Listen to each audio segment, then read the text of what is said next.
ఏంటి ప్రాబ్లం అనేది మనం మాట్లాడదాం. మనతో పాటు ప్రముఖ కార్డియాలజిస్ట్ డాక్టర్ ముఖర్జీ గారు మనతో పాటు జాయిన్ అవుతారు. డిస్కస్ చేద్దాం. సార్ ముఖర్జీ గారు నమస్తే. నమస్తే అండి. సార్, ఇప్పుడు ఈ ఘటన చూసిన తర్వాత అంత చలాకీగా ఉల్లాసంగా షటిల్ ఆడుతున్నటువంటి 25 ఏళ్ల యువకుడు రాకేష్ పడి చనిపోవటం చూస్తుంటే గతంలో జరిగినటువంటి ఇన్సిడెంట్స్కి దీనికి ఏమైనా కొంత కోరిలేటెడ్గా కనిపిస్తున్నాయా, లేకుంటే ఎందుకు ఇటువంటి ఘటనలు రోజు రోజుకి పెరుగుతూ ఉన్నాయంటే ఏం చెప్తారు సార్? అంటే చాలా బాధాకరమైన విషయం అండి. చాలా యాక్టివ్ గా తను బ్యాడ్మింటన్ ఆడుకుంటూ సడన్ గా చనిపోవడం అనేది చాలా బాధాకరమైన విషయం. కాకపోతే ఎందుకు చనిపోయారు అనే విషయాన్ని మనం పూర్తిగా అర్థం చేసుకోవాల్సిన అవసరం ఉంది. అది కార్డియాక్ అరెస్ట్ తో చనిపోయారు అనేది ఇప్పుడు దాకా మనకు ప్రాథమికంగా తెలుస్తున్న ఇన్ఫర్మేషన్. కార్డియాక్ అరెస్ట్ అంటే గుండె ఆగిపోవడం. ఏమిటో మనం చనిపోవడానికి డెఫినేషన్ కార్డియాక్ అరెస్ట్ కాబట్టి కార్డియాక్ అరెస్ట్ తో చనిపోవాలని చెప్పడం అనేది చాలా basic thing. But cardiac arrest ఎందుకు వచ్చింది అనేది మనకి క్లారిటీ లేదు. అంటే కార్డియాక్ అరెస్ట్ రావడానికి 2 ప్రధానమైన కారణాలు ఉంటాయి. ఒకటి గుండెపోటు వచ్చి గుండెపోటు తర్వాత కార్డియాక్ అరెస్ట్ రావడం, రెండోది గుండెపోటు లేకుండా కొన్ని రకాల కండిషన్స్ ఉంటాయి. వాటిల్లో గుండెపోటు రాకుండా కూడా గుండె సడన్ గా ఆగిపోయే అవకాశం ఉంటుంది. ఈ రెండిట్లో ఏది అనేది ఒక పోస్ట్ మార్టం ద్వారానే మనకి నిర్ధారితమయ్యే అవకాశం ఉంటుంది. అందుకనే ఖచ్చితంగా ఇలా జరిగినప్పుడు పోస్ట్ మార్టం చేయటం అనేది చాలా ముఖ్యమైన విషయం. ఇక రెండో ప్రాబ్లం ఏంటంటే, ఇప్పుడు మీకు ఆయన పడిపోయిన తర్వాత ఆయన హాస్పిటల్కి తీసుకెళ్లేటప్పటికే మరణించారని ధృవీకరించడం జరిగింది. అది జరిగే లోపలే ముందు సిపిఆర్ చేయగలిగితే బాగుండేది. పాపం పక్కన ఉన్న వాళ్ళు కొంత మేరకు ట్రై చేశారు. అయితే నార్మల్ గా సిపిఆర్ చేయడానికి, ఎఫెక్టివ్ గా సిపిఆర్ నేర్చుకొని చేయడానికి కొంత డిఫరెన్స్ ఉంది. దాంతో పాటుగా ఆటోమేటెడ్ ఎక్స్టర్నల్ డిఫిబ్రిలేటర్ అనేది బేసిక్ లైఫ్ సపోర్ట్ లో భాగంగా వాడతాం. అంటే ఒక షాక్ ఇచ్చే పరికరం ఉంటుంది. అలాంటి పరికరాన్ని అన్ని పబ్లిక్ ప్లేసెస్ లో అమర్చాలని నేను చాలా కాలం నుంచి ప్రయత్నం చేస్తున్నాను. చాలా సార్లు గవర్నమెంట్ కి చెప్పడం జరిగింది. ఇలాంటి ప్రోగ్రామ్స్ లో చాలా సార్లు చెప్పడం జరిగింది. ఏంటంటే ఎక్కువ మంది గుమికూడే అవసరం ఉన్న చోట, అంటే జిమ్లు కావచ్చు, లేకపోతే బ్యాడ్మింటన్ కోర్టులు కావచ్చు, క్రికెట్ గ్రౌండ్లు కావచ్చు, ఫంక్షన్ హాల్స్ కావచ్చు, ₹1,00,000 మాత్రమే ఉంటుంది ఎక్విప్మెంట్.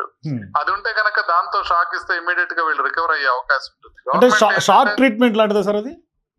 అవునండి. ఇది చెస్ట్ మీద 2 ప్యాడిల్స్ అతికించి షాక్ ఇస్తే ఇమీడియట్ గా గుండె మళ్ళీ కొట్టుకోవడం అయ్యే అవకాశం ఉంటుంది.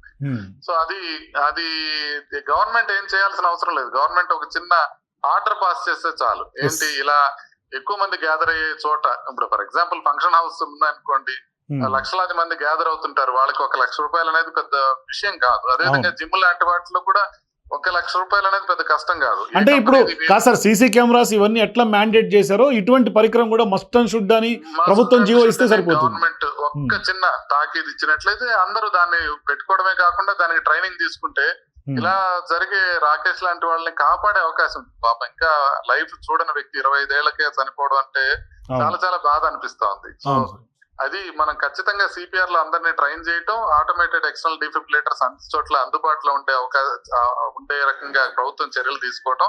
అంటే ఇప్పుడు విమానాశ్రయాల్లో కావచ్చు, లేకపోతే రైల్వే స్టేషన్స్ లో కావచ్చు, బస్ స్టాప్ లో కావచ్చు, ఇలాంటి చోట్ల ప్రభుత్వం ఏర్పాటు చేస్తే బాగుంటుంది. ప్రైవేట్ ఫంక్షన్ హాల్స్, ప్రైవేట్ చోట్ల ఉన్న వాటి చోట్ల దగ్గర అందరూ దానికి సంబంధించిన వాళ్ళు ఖచ్చితంగా దాన్ని అమర్చుకోవాలనేది ఒక చిన్న జీవో తెస్తే బాగుంటుంది. కానీ గతంలో కూడా సార్ మీరు సిపిఆర్ ఎట్లా చేయాలనేది ప్రజలకు అవగాహన కల్పించేందుకు గతంలో మీరు డైరెక్టర్ రాజమౌళి గారితో స్వయంగా మీరే కూర్చొని ఏ విధంగా చేయాలని ఒక ఆర్టిఫిషియల్ మనిషికి చేసి చూపించినటువంటి వీడియో ఇప్పటికి కూడా వైరల్ అవుతూ ఉంటుంది. కానీ ఇంత అవగాహన కల్పించినప్పటికీ కూడా ఎందుకు ప్రజల్లో ఇంకా ప్రాపర్గా సిపిఆర్ చేయలేకపోతున్నారు అంటే సార్?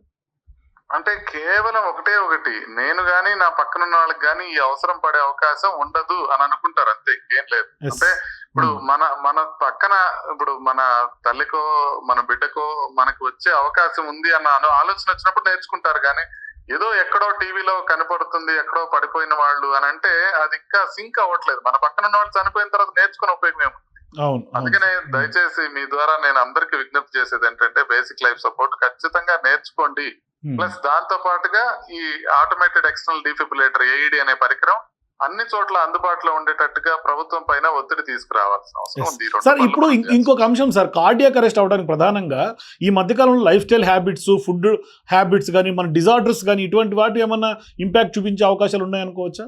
చాలా ఖచ్చితంగా మనం చూస్తున్నది 2 రకాల విషయాలు మనం చూస్తున్నాం. కొంతమేరకు ఎక్సర్సైజ్ చేయటం పెరిగింది కోవిడ్ అయిపోయిన తర్వాత, కానీ మనం ఫుడ్ చాలా విపరీతంగా అవైలబిలిటీ ఉంది. ఇప్పుడు మీరు మిడ్-నైట్ 2 గంటలకు బిర్యానీ కావాలన్నా మనకి ఇమీడియట్ గా 10 నిమిషాల్లో మన ఇంటికి వచ్చేసే అవకాశం ఉంది. దాంతో పాటుగా ఇంకొకటి ఏంటంటే, మానసిక ఒత్తిడి అనేది కోవిడ్ తర్వాత విపరీతంగా పెరిగిపోయింది. అవును. అంటే ప్రతి మనిషికి కోవిడ్ టైంలో ఒక అభద్రతా భావం వచ్చింది. నేను గాని నా కుటుంబాన్ని గాని ఎలా రక్షించుకోగలను నేను అన్న అభద్రతా భావం ఒక బయట చిన్న కూలి పని చేసుకునే వాళ్ళ దగ్గర నుంచి పెద్ద పెద్ద వాళ్ళ దాకా అందరికీ అదే అభద్రతా భావం వచ్చింది. అవును. దాంతో ఆ ఒత్తిడి, మానసిక ఒత్తిడి పెరిగిపోయింది. అంటే ఇంకొకరి కన్నా ముందుకు వెళ్ళాలి మనం అన్న డ్రైవ్ కావచ్చు, లేకపోతే స్ట్రెస్ కావచ్చు, మానసిక ఒత్తిడి విపరీతంగా పెరగటం, ఆహారపు అలవాట్లు పూర్తిగా మారిపోవడం. ఈ రెండింటి వలన కొంచెం ఎక్కువగా ఖచ్చితంగా లైఫ్ స్టైల్ లో మార్పు ఉంది అనేది మనం అర్థం కానీ చేసుకోవాలి. పోస్ట్ మూడో విషయం కోవిడ్ ఏంటంటే, సార్ పోస్ట్ కోవిడ్ కూడా కొంత లైఫ్ స్టైల్లో ఫుడ్ మీద కూడా కొంత అవగాహన పెరుగుతుంది. ఏం తినాలి, ఏం తినకూడదు. అయినప్పటికీ కూడా ఇంకా ఎక్కడో అడల్ట్రేషన్ వల్ల కూడా ఇటువంటి ప్రమాదాలు జరుగుతున్నాయి అనుకోవచ్చు సార్. అసలు అడల్ట్రేషన్ పక్కన పెట్టండి, మీరు స్విగ్గీ జొమాటోని అడగండి ఎక్కువగా తీసుకునే ఫుడ్ ఐటమ్ ఏంటి హైదరాబాద్ లో అని. బిర్యానీ. మీరు ఇప్పుడు కూడా హెల్తీ లైఫ్ స్టైల్ ఎక్కడొచ్చింది? రాలేదు. ఫుడ్ విషయంలో రాలేదు. ఇంకొకటి వ్యసనాల విషయంలో రాలేదు. ఎందుకంటే ఇప్పటికి కూడా స్మోకింగ్ ఎక్కువ అయిపోవడంతో పాటు దాంతో పాటుగా ఇల్లీగల్ గా వేపింగ్ చేయడం అనేది చాలా విపరీతంగా అయిపోయింది. స్కూల్స్ లో కూడా అవును. వేపింగ్ అనేది 9th 10th క్లాస్ నుంచి మొదలు పెట్టుకొని విపరీతంగా వేపింగ్ చేస్తా ఉన్నారు. స్మోకింగ్ విపరీతంగా అవుతా ఉంది. ఆల్కహాల్ విపరీతంగా పెరుగుతున్నాయి. మీరు మద్యానికి సంబంధించిన సేల్స్ చూసుకుంటే మీకు విపరీతంగా పెరుగుతున్నట్టు కనబడతానే ఉంది. ఊబకాయం తీసుకుంటే ఖచ్చితంగా పెరుగుతున్నట్టు లాస్ట్ 3-4 years లో నేషనల్ ఇన్స్టిట్యూట్ ఆఫ్ న్యూట్రిషన్ యొక్క డీటెయిల్స్ చెప్తా ఉన్నాయి. డయాబెటీస్ తీసుకుంటే డయాబెటీస్ విపరీతంగా పెరిగిపోయింది. హైపర్ టెన్షన్ తీసుకుంటే హైపర్ టెన్షన్ విపరీతంగా పెరిగింది. మరి గుండె జబ్బులు రావద్దు అంటే ఏ రకంగా రాకుండా ఉంటాయి చెప్పండి. Exactly sir. ఖచ్చితంగా మన లైఫ్ స్టైల్ విషయంలో మనం చర్యలు జాగ్రత్తగా తీసుకోవాలి. సిపిఆర్ నేర్చుకోవాలి.